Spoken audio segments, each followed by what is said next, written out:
സംവാദ വ്യവസ്ഥക്ക് നമ്മൾ ഇരിക്കുകയും വ്യവസ്ഥ വളരെ വിജയകരമായി പൂർത്തിയാക്കുകയും ഇന്നേ ദിവസത്തേക്ക് നമ്മൾ സംവാദം തീരുമാനിക്കുകയും ചെയ്തു. ഇന്ന് ഇന്ത്യൻ സമയം 11:30 സംവാദം ആരംഭിക്കണം എന്നായിരുന്നു നമ്മൾ തീരുമാനിച്ചിരുന്നത്. സാങ്കേതികമായി ബുദ്ധിമുട്ടുകൾ കാരണം അല്പസമയം ഏകദേശം അരമണിക്കൂറോളം വൈകിയാണ് നമ്മുടെ പരിപാടി ആരംഭിക്കുന്നത്. സാങ്കേതികമായ ബുദ്ധിമുട്ടുകൾ എല്ലാവർക്കും അറിയാം എന്നുള്ളത് കൊണ്ട് കേൾക്കുന്നവരൊക്കെ സദയം ക്ഷമിക്കണമെന്ന് അഭ്യർത്ഥിക്കുകയാണ്. മുസ്ലിംകൾക്കിടയിൽ ഉള്ള ചില അഭിപ്രായ വ്യത്യാസങ്ങളാണ് ഇതുപോലെയുള്ള സംവാദങ്ങൾക്ക്, ആരോഗ്യകരമായ ആശയ സംവാദങ്ങൾക്ക് കളമൊരുക്കാറുള്ളത്. ഏതായാലും അതുപോലെയുള്ള ചില കാര്യങ്ങളിൽ ഇപ്പോ കേരളത്തിലെ സമസ്ത കേരള ജമിയത്തുൽ ഉലമയുടെ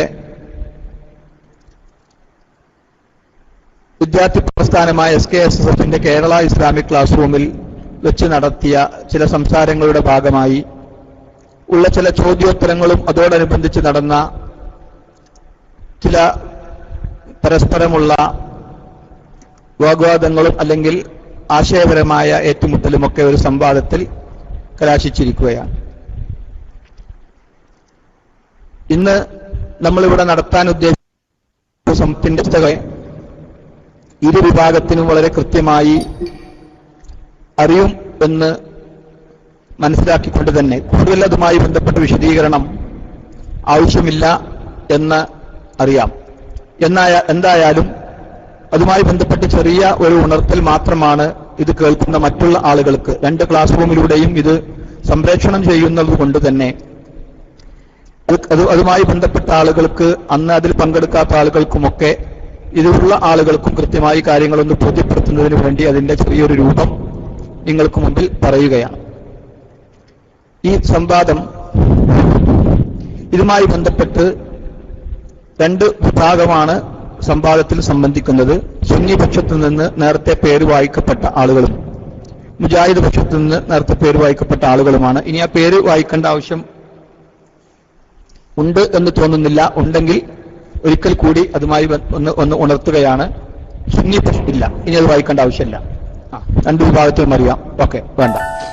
അപ്പോ 20 മിനിറ്റ് വീതം ആദ്യം വിഷയം അവതരിപ്പിക്കാം എന്നായിരുന്നു നമ്മൾ തീരുമാനിച്ചിരുന്നത്. നറുക്ക് എടുത്തത് പ്രകാരം സുന്നി പക്ഷമാണ് ആദ്യം വിഷയം അവതരിപ്പിക്കാൻ നറുക്കിലൂടെ തീരുമാനമായത്. അല്ലേ? ആദ്യം സുന്നി പക്ഷാണല്ലോ അല്ലെ നറുക്കിലൂടെ തീരുമാനമായത്? അതെ. 20 മിനിറ്റ് വീതമാണ് വിഷയമാവതരണം. ആദ്യം സുന്നി വിഭാഗം വിഷയം അവതരിപ്പിക്കുകയും തുടർന്ന് 20 മിനിറ്റ് മുജാഹിദ് വിഭാഗം വിഷയം അവതരിപ്പിക്കുകയും ചെയ്യും. ആദ്യം വിഷയം അവതരിപ്പിച്ച വിഭാഗത്തോട് മറുകക്ഷി, അതായത് സുന്നി വിഭാഗത്തോട് മുജാഹിദ് കക്ഷി 3 മിനിറ്റ് ചോദ്യം ചോദിക്കുകയും അതിന് 4 മിനിറ്റ് ഉത്തരം സുന്നി പക്ഷം നൽകുകയും ചെയ്യും. അങ്ങനെ 10 ചോദ്യവും 10 ഉത്തരവും. തിരിച്ച് രണ്ടാമത് വിഷയം അവതരിപ്പിച്ച ആളുകളോട് 3 മിനിറ്റ് ചോദ്യവും 4 മിനിറ്റ് വീതം ഉത്തരവും. അങ്ങനെ 10 റൗണ്ട് അതും ഉണ്ടാവും. 2 വിഭാഗത്തിൽ 10 റൗണ്ട് വീതമുണ്ടാവും. ഇങ്ങനെയാണ് നമ്മൾ അതുമായി ബന്ധപ്പെട്ട കാര്യങ്ങൾ തീരുമാനിച്ചിട്ടുള്ളത്. 20 മിനിറ്റ് വിഷയാവതരണം, 3 മിനിറ്റ് ചോദ്യം, 4 മിനിറ്റ് ഉത്തരം. അതുമായി ബന്ധപ്പെട്ട പ്രമാണങ്ങളൊക്കെ ഖുർആനും ഹദീസും ഇജ്മാവും ഖിയാസും ഒക്കെ നേരത്തെ നമ്മൾ സൂചിപ്പിച്ചതുപോലെ തന്നെ. അതേപോലെ അതുമായി ബന്ധപ്പെട്ട 2 വാദങ്ങൾ സുന്നി പക്ഷത്തു നിന്നും ഇന്ന് ഇവിടെ പ്രത്യേകമായി ചർച്ച ചെയ്യേണ്ട 2 വാദങ്ങൾ, സുന്നി പക്ഷത്തു നിന്നുള്ള വാദവും മുജാഹിദ് പക്ഷത്തു നിന്നുള്ള വാദങ്ങളും അന്ന് നമ്മൾ തീരുമാനമായ പ്രകാരം മുജാഹിദ് പക്ഷത്തിന്റെ വാദം അടിസ്ഥാനപരമായി റബീഉൽ അവ്വലിൽ നടത്തി വരാറുള്ള നബി സല്ലല്ലാഹു അലൈഹി വസല്ലം തങ്ങളുടെ പിറന്നാൾ ആഘോഷം ശറഇൽ ബിദ്അത്താണ്, അതിനാൽ ഹറാമുമാണ്. ഫെബ്രുവരി മാസം 2008 ഇസ്ലാം മാസികയിൽ വന്ന നിബന്ധനകളോടെയാണ് നബി സല്ലല്ലാഹു അലൈഹി വസല്ലം തങ്ങളുടെ പിറന്നാൾ ആഘോഷം കൊണ്ടാടുന്നതെങ്കിൽ അത് ശിർക്കുമാണ്. സുന്നി പക്ഷത്തെ വാദം, ഇസ്ലാഹി മാസികയിൽ വന്ന ഉപാധി പ്രകാരം നബി സല്ലല്ലാഹു അലൈഹി വസല്ലം തങ്ങളുടെ പൊരുത്തം ആഗ്രഹിച്ചുകൊണ്ടുള്ള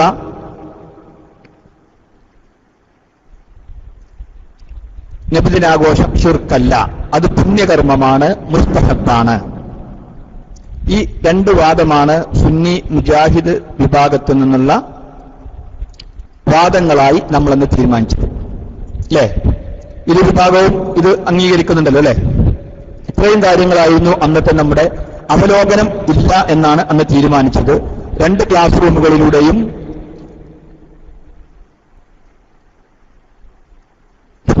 അതെ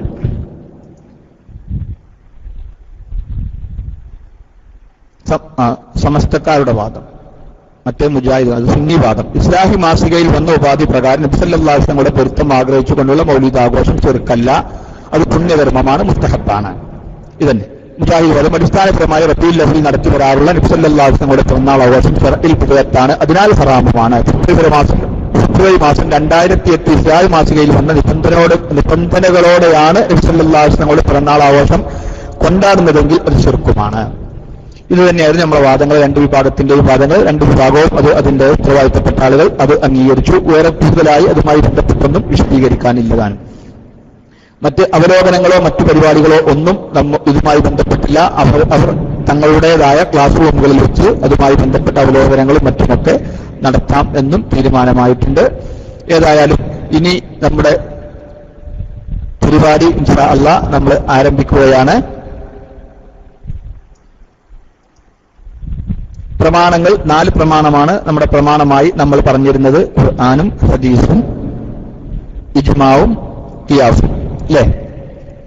ഈ 4 പ്രമാണങ്ങൾ അത് സൂചിപ്പിച്ചു എന്നാണ് പ്രതീക്ഷിക്കുന്നത്. ഈ 4 പ്രമാണങ്ങളായിരുന്നു നമ്മൾ തീരുമാനിച്ചിരുന്നത്. സഹീഹായ ഹദീസ്, സഹീഹായ ഹദീസും പിന്നെ ഇജ്മാ. എന്താണ് ഇജ്മാനെന്തോ എന്ന് പറഞ്ഞിരുന്നു? സഹീഹായ ഹദീസും ഇജ്മാവും ഖിയാസും അല്ലേ? വേറൊന്നുമില്ലല്ലോ. സ്ഥിരപ്പെട്ട ഇജ്മാഅ്. പിന്നെ ഖിയാസ് വെറും എന്തെങ്കിലും ഉണ്ടോ? വ്യക്തമായ ഖിയാസ്. സഹിയായ ഹദീസും സ്ഥിരപ്പെട്ട ഇജ്മാവും വ്യക്തമായ ഖിയാസ് എന്നാണ് ഉണർത്തുന്നത്. ഏതായാലും പിന്നെ അന്ന് വ്യക്തമായ ഖിയാസ് എന്ന് പറഞ്ഞ സ്ഥിരപ്പെട്ട ഇജ്മാവും ഖിയാസും ആയിക്കോട്ടെ. ഏതായാലും ഇൻഷാ അല്ലാഹ് ഇനി ഇതുമായി ബന്ധപ്പെട്ട് വേറൊന്നുമില്ല എന്ന് പ്രതീക്ഷിക്കുന്നു. ഇനി നല്ല നിലയിൽ നമ്മുടെ നബി സല്ലല്ലാഹു അലൈഹി വസല്ലം തങ്ങളുടെ പിറന്നാൾ ആഘോഷവുമായി മൗലിദ് ആഘോഷവുമായി മുസ്ലിങ്ങൾക്കിടയിലുള്ള അഭിപ്രായ വ്യത്യാസങ്ങൾക്ക് ഒരു പരിധിവരെയെങ്കിലും ഈ ഒരു ഓൺലൈൻ സംവാദത്തിലൂടെ അഭിപ്രായ വ്യത്യാസങ്ങൾ അവസാനിപ്പിക്കാൻ കാരണമാകട്ടെ എന്ന് ആത്മാർത്ഥമായി റബ്ബുൽ ഇസ്സത്തായ അല്ലാഹുവിനോട് പ്രാർത്ഥിച്ചുകൊണ്ട് ഞാൻ നിർത്തുന്നു. എല്ലാവരെയും നമ്മുടെ ഈ മഹത്തായ പരിപാടിയിലേക്ക് സ്വാഗതം ചെയ്യുന്നു. ഇൻഷാ അല്ലാഹ് ഇനി പരിപാടി ആരംഭിക്കുകയാണ്. ഇനി മറു ഭാഗത്തു നിന്നുള്ള മധ്യസ്ഥൻ എന്ന നിലക്ക് നൗഫൽ ചെറുപ്പശ്ശേരിക്ക് എന്തെങ്കിലും ഇതുമായി ബന്ധപ്പെട്ട് സൂചിപ്പിക്കാനുണ്ടെങ്കിൽ മൈക്കിൽ വരണമെന്ന് അഭ്യർത്ഥിക്കുന്നു. അല്ലെങ്കിൽ വിഷയം അവതരിപ്പിക്കാൻ അദ്ദേഹത്തിനുണ്ടെങ്കിൽ ഒന്നുണർത്തണം, ഉണ്ടെങ്കിൽ ഒന്ന് ചെയ്യണം. നൗഫൽ ചെറുപ്പശ്ശേരി നിങ്ങൾക്ക് ഇല്ല, ഒന്നുമില്ല. എന്നാൽ വിഷയം അവതരണത്തിന് വേണ്ടി സുന്നി പക്ഷത്തു നിന്നുള്ള പണ്ഡിതന്മാരെയാണ്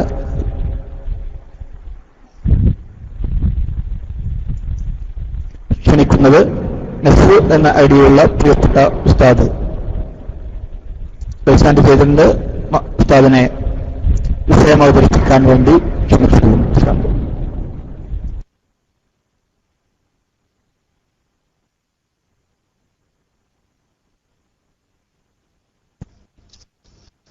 السلام عليكم ورحمة الله وبركاته. أعوذ بالله من الشيطان الرجيم.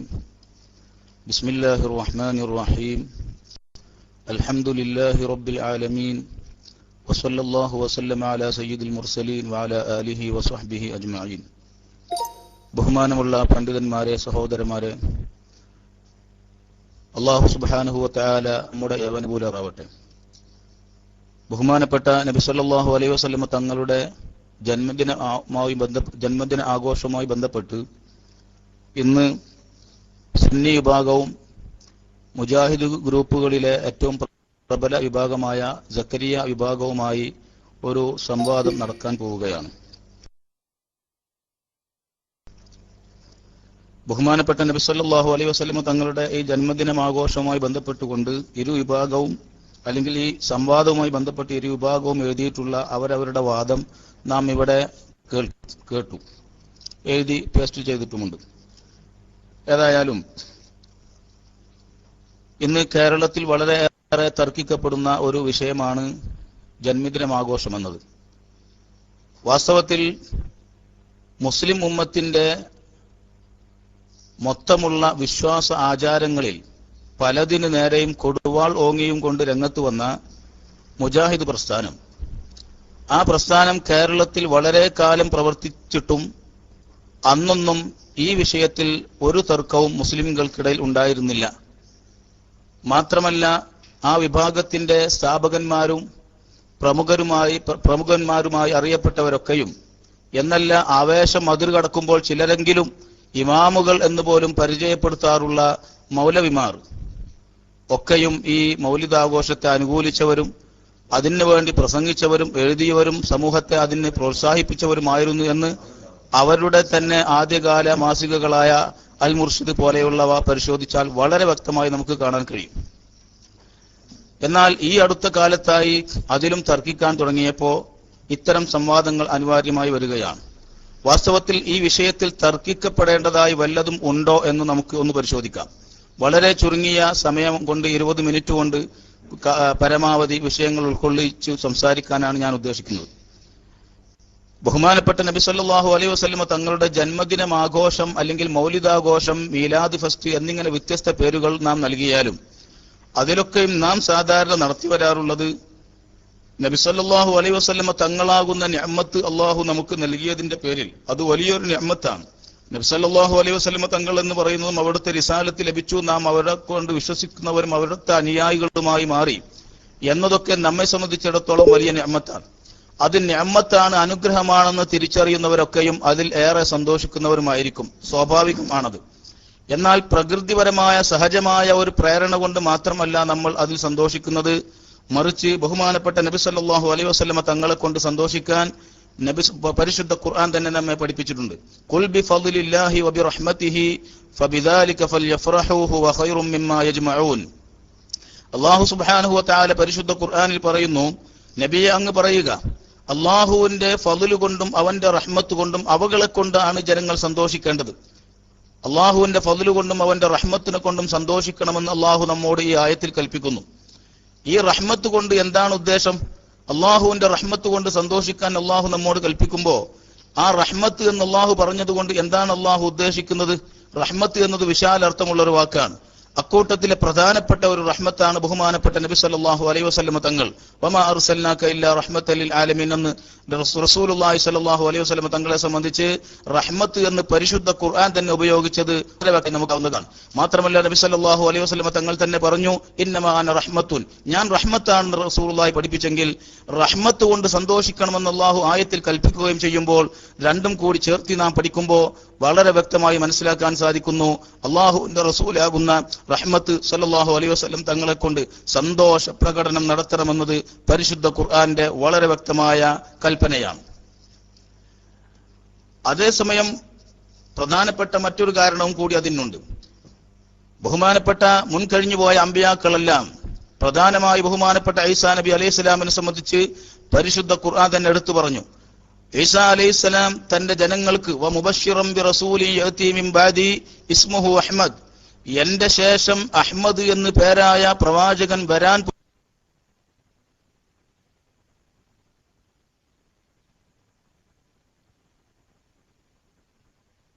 പോകുന്നു, ആ വാർത്ത സന്തോഷിക്കാനുള്ള ആ വാർത്ത കേട്ടുകൊണ്ട് നിങ്ങൾ സന്തോഷിച്ചു കൊള്ളുക. ആ വാർത്ത സന്തോഷിക്കാനുള്ള വാർത്തയാണ്, അത് കേട്ട് നിങ്ങൾ സന്തോഷിച്ചു കൊള്ളുക എന്ന് ബഹുമാനപ്പെട്ട ഈസാ നബി അലൈഹിസ്സലാം അവിടെ തങ്ങൾ പറയുകയുണ്ടായി. നബി സല്ലല്ലാഹു അലൈഹി വസല്ലം തങ്ങൾ തന്നെ പറഞ്ഞു, വബുശ്റാ അഖി ഈസ അലൈഹിസ്സലാം മുൻപ് നൽകിയ സന്തോഷ വാർത്തയാണ് ഞാൻ എന്ന് റസൂലുള്ളാഹി തന്നെ പറയുകയും ചെയ്തു. അഥവാ മുൻപ് കഴിഞ്ഞുപോയ പ്രവാചകന്മാർക്കും അവരുടെ സമൂഹത്തിനും നൂറാൻകശം റസൂലുള്ളാഹി സ്വല്ലല്ലാഹു അലൈഹി വസല്ലം തങ്ങൾ വരാൻ പോകുന്നു, ജനിക്കാൻ പോകുന്നു എന്ന വാർത്ത പോലും മുൻപ് കഴിഞ്ഞുപോയ സമൂഹത്തിന് ഒന്നടങ്കം സന്തോഷിക്കാനുള്ള വാർത്തയാണെങ്കിൽ, സന്തോഷം പ്രകടിപ്പിക്കാനുള്ള ആ വാർത്ത കേട്ടിട്ട് സന്തോഷം പ്രകടിപ്പിക്കാൻ അള്ളാഹു അവരോട് കൽപ്പിച്ചെങ്കിൽ, അവരുടെ പ്രവാചകന്മാർ അവരോട് പഠിപ്പിച്ചെങ്കിൽ, ഈ ഉമ്മത്തിന് നബി സല്ലല്ലാഹു അലൈഹി വസല്ലം തങ്ങൾ ജനിച്ചതിന്റെ പേരിൽ സന്തോഷം പ്രകടിപ്പിക്കാൻ പാടില്ല എന്ന് പറയുന്നത് വിവരക്കേട് എന്നാണ് അല്പമായ ഭാഷയിൽ നാം പറഞ്ഞാൽ അതിനെ സംബന്ധിച്ച് നമുക്ക് പറയാനുള്ളത്. ഏതായാലും പരിശുദ്ധ ഖുർആൻ അക്കാര്യം നമ്മോട് വളരെ വ്യക്തമായി പഠിപ്പിക്കുകയാണ്. മാത്രമല്ല, ഈ സന്തോഷം പ്രകടിപ്പിക്കുക എന്ന് പറഞ്ഞാൽ നാം അതുകൊണ്ട് ഉദ്ദേശിക്കുന്നതും സാധാരണയിൽ മുസ്ലിംകൾ സന്തോഷ പ്രകടനത്തിലൂടെ മൗലിദാഘോഷത്തിലൂടെ ചെയ്തു വരുന്ന കാര്യങ്ങളും വളരെ പ്രധാനപ്പെട്ട ചില കാര്യങ്ങൾ മാത്രം സമയത്തിന്റെ പരിമിതി കാരണം ഞാൻ ഉണർത്തുകയാണ്. അതിലേതെങ്കിലും ഒന്ന് അനാചാരമായോ അല്ലെങ്കിൽ തള്ളപ്പെടേണ്ടതോ ബിദ്അത്തോ ശിർക്കോ ആയി ചൂണ്ടിക്കാണിക്കാൻ സാധിക്കുമെങ്കിൽ അതാണ് നമുക്ക് ഇന്ന് സംവാദത്തിൽ കാണേണ്ടത്. യഥാർത്ഥത്തിൽ മൗലിദാഘോഷം എന്ന പേര് പറയുമ്പോൾ അല്ലെങ്കിൽ മറ്റേതെങ്കിലും പേരുകൾ നാം നൽകുമ്പോൾ അതിലൂടെ നാം പ്രവർത്തിച്ചു വരുന്ന കാര്യങ്ങൾ ഏതൊക്കെയാണെന്ന് കൃത്യമായി നമുക്കൊന്ന് പരിശോധിക്കാം. പ്രധാനമായി നാം ചെയ്തു വരുന്നത് നബി സല്ലല്ലാഹു അലൈഹി വസല്ലം തങ്ങളുടെ മദ്ഹുകളും പ്രകീർത്തനങ്ങളും മഹത്വങ്ങളും നാം പാടുന്നു, പറയുന്നു, പ്രസംഗിക്കുന്നു, പഠിക്കുകയും പഠിപ്പിക്കുകയും ചെയ്യുന്നു. ഇത് വാസ്തവത്തിൽ പരിശുദ്ധ ദീനുൽ ഇസ്ലാമിലെ അടിസ്ഥാനപരമായി സ്ഥിരപ്പെട്ട ഒരു വിഷയമാണ്. അള്ളാഹുവിന്റെ റസൂലിന്റെ മദ്ഹ് പറയണമെന്നത് പരിശുദ്ധ ഖുർആനിന്റെ കൽപ്പനയാണ്. വഅമ്മാ ബിനിഅമത്തി റബ്ബിക ഫഹദ്ദിസ്, പ്രവാചകത്വത്തിലൂടെ ലഭിച്ചിട്ടുള്ള സർവ്വ അനുഗ്രഹങ്ങളെ സംബന്ധിച്ചും പറയണം. റസൂലുള്ളാഹി സ്വല്ലല്ലാഹു അലൈഹി വസല്ലം തങ്ങളുടെ പ്രവാചകത്വത്തെ സംബന്ധിച്ച്, നബുവത്തിനെ സംബന്ധിച്ച്, പ്രവാചകൻ എന്ന നിലയിലുള്ള എല്ലാ മഹത്വങ്ങളും ഗുണങ്ങളും പറയണമെന്നാണ് അള്ളാഹു ഈ ആയത്തിലൂടെ കൽപ്പിക്കുന്നത്. അത് അള്ളാഹുവിന്റെ കൽപ്പനയാണ്. ഈ കൽപ്പന ബഹുമാനപ്പെട്ട നബി സല്ലല്ലാഹു അലൈഹി വസല്ലം തങ്ങൾ വളരെ ഭംഗിയായി നിർവഹിച്ചു. അവിടുത്തെ മഹത്വങ്ങൾ സഹാബത്തിനെ പറഞ്ഞു പഠിപ്പിക്കാറുണ്ടെന്ന് ഹദീസിന്റെ കിതാബുകൾ പരിശോധിക്കുമ്പോൾ കാണാൻ കഴിയുന്നു. മാത്രമല്ല, സഹാബത്തിനെ കൊണ്ട് പ്രവർത്തിപ്പിക്കുകയും ചെയ്തു. ബഹുമാനപ്പെട്ട ഹസ്ബുൻ പള്ളിയിൽ അള്ളാഹുവിന്റെ റസൂൽ സ്റ്റേജ് കൊടുക്കും, മെമ്പർ നൽകുമായിരുന്നു. ആ യഖൂമു അലൈഹി ഖായിമ, ഹസ്സാൻ ഇബ്നു സാബിത്ത് അതിന്റെ മുകളിൽ കയറി നിന്നുകൊണ്ട് യുനാഫിഹു ഔ യുഫാഖിറു അൻ റസൂലില്ല, അല്ലാഹുവിന്റെ റസൂലിന്റെ ഫഖർ പറഞ്ഞുകൊണ്ട്, അഭിമാനം പറഞ്ഞുകൊണ്ട് പാട്ട് പാടുകയും അല്ലാഹുവിന്റെ റസൂലും സഹാബത്തും കേട്ടിരിക്കുന്നു. എന്നല്ല, അല്ലാഹുവിന്റെ റസൂല് ബഹുമാനപ്പെട്ട ഹസ്സാൻ ഇബ്നു സാബിത്തിന് വേണ്ടി ദുആ ചെയ്യുക പോലും ചെയ്യുന്നു. അല്ലാഹുമ്മ അയ്യിദ് ഹസ്സാന ബിറൂഹിൽ ഖുദ്സി മാ നാഫഹ ഔ ഫാഖിറ അൻ റസൂലില്ല, അല്ലാഹുവിന്റെ റസൂലിന്റെ ഫഖർ പറഞ്ഞുകൊണ്ട് ഹസ്സാൻ ഇബ്നു സാബിത്ത് പാട്ട് പാടുമ്പോഴൊക്കെ ഹസ്സാൻ ഇബ്നു സാബിത്തിന് പരിശുദ്ധാത്മാവിന്റെ അഥവാ ജിബ്രീൽ അലൈഹിസ്സലാമിന്റെ സഹായം നൽകണേ എന്ന് അള്ളാഹുവിന്റെ റസൂൽ ദുആ ചെയ്യുന്നു. ധാരാളം ഹദീസിന്റെ കിതാബുകളിൽ സ്ഥിരപ്പെടുന്നു. ബുഖാരിയിലും മുസ്ലിമും ഒക്കെ ഇതിന്റെ വ്യത്യസ്തങ്ങളായ റിപ്പോർട്ടുകൾ കാണുന്നു. എന്നാൽ ബഹുമാനപ്പെട്ട ഇമാം മുസ്ലിം ഹസ്സാൻ ഇബ്നു സാബിത്തിന്റെ വരികൾ തന്നെ എടുത്ത് ഉദ്ധരിക്കുന്നുണ്ട്. ഹജൗത മുഹമ്മദൻ ഫഅജബ്തു അൻഹു വഇൻദല്ലാഹി ഫീ ദാക്കൽ ജസാഉ, റസൂലുള്ളാഹിയുടെ മദ്ഹുകൾ പ്രകീർത്തനങ്ങൾ പാടി പറഞ്ഞാൽ അള്ളാഹുവിന്റെ പക്കൽ പ്രതിഫലം ലഭിക്കുന്ന പുണ്യകർമ്മമാണെന്ന് ബഹുമാനപ്പെട്ട ഹസ്സാൻ ഇബ്നു സാബിത്ത് പാടിയ വരികൾ ഇമാം മുസ്ലിം തന്നെ റിപ്പോർട്ട് ചെയ്ത് കാണാൻ കഴിയുമ്പോൾ അള്ളാഹുവിന്റെ റസൂലിന്റെ മദ്ഹുകൾ പറയുക എന്നത് നമ്മെ പരിശുദ്ധ ഖുർആൻ നമ്മോട് കൽപ്പിച്ച കാര്യമാണ്. അള്ളാഹുവിന്റെ റസൂലിൽ പ്രവർത്തിച്ചതും സഹാബത്തിനെ കൊണ്ട് പ്രവർത്തിപ്പിച്ചതുമാണ്. മാത്രമല്ല, അള്ളാഹുവിന്റെ റസൂലിന്റെ വഫാത്തിന്റെ ശേഷവും മഹാന്മാരായ സഹാബത്ത് ഈ കാര്യങ്ങൾ വളരെ ഭംഗിയായി നിർവഹിച്ചു.